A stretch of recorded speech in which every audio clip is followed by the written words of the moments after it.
Hey, this is Eric at TechnoRV, and in this video I want to show you how to create a multi-stop trip.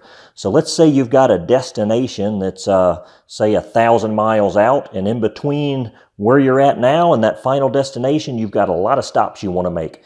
You can create that trip all at the beginning by creating what's called a multi-stop trip.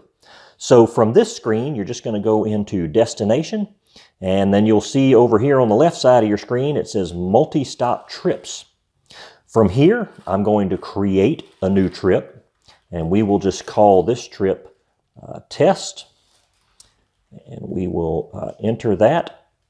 The trip has been saved, and from here if I click on test I can just start adding locations.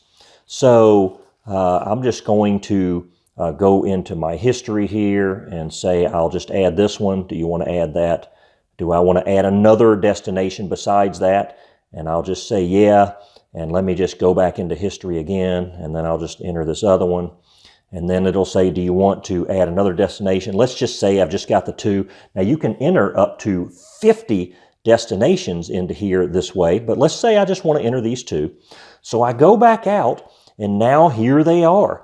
And if you'll see down on the bottom here, it's got a way that I can reorder the trip. I can manually reorder the trip. I can reverse the trip if I want to. And so let's just say if I hit manual order and I want Cottonwood to be at the top, I would just click that, hit the up arrow, and now Cottonwood is at the top, and I'm perfectly okay with that.